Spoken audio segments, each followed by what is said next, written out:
Good morning, Oklahoma. Thanks for joining us on Cow-Calf Corner. This week's topic is the concept of creep grazing.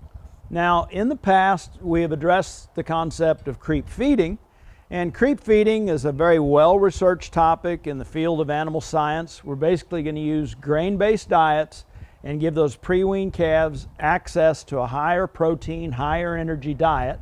And it can be done ad lib, it can be done with additional salt in and doing it in limited quantity.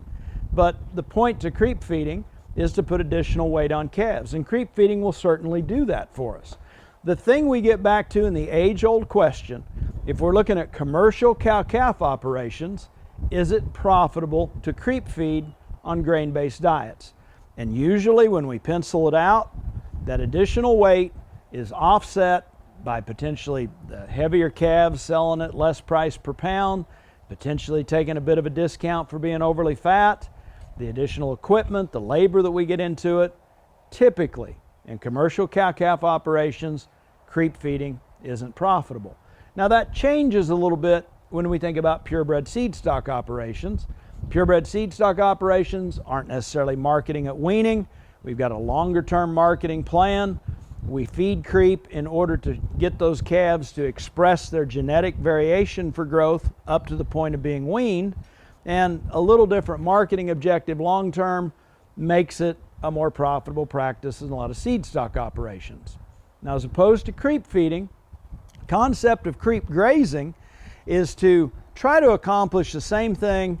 We have the potential to avoid some of those detriments that we talk about in creep feeding, and we're basically going to utilize forage and give baby calves access to that, or pre-weaned calves access to it. We feel like we can potentially do it a little more cost effectively and avoid some of the downside long term. So what works well for creep grazing? Well, we're going to still be using a typical creep gate, something that's got about 18-inch wide slots, so only the calves can get through and the cows can't. We can potentially do this with hot wire fence. Something about 36 to 42 inches tall is going to permit those calves to pass through underneath and keep the cows out. What type of forage actually works well for this? Something like Bermuda grass. In a year that fertilizer is expensive, we've dealt with some drought issues. If we're going to be selective on when and where we're going to utilize some urea fertilizer, potentially putting some nutrient-dense strips out in our Bermuda grass pastures and only giving those young calves access to it could work pretty well. Other improved grasses, something we want to establish, maybe a sorghum sudan, a legume, potentially even pearl millet, can work really well in creep grazing programs.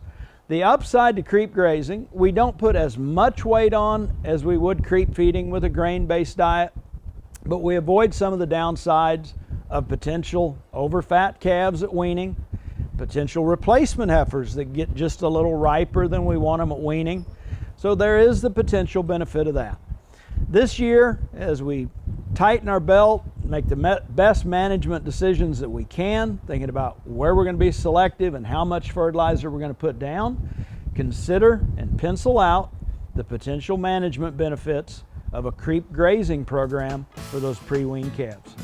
Thanks for joining us this week.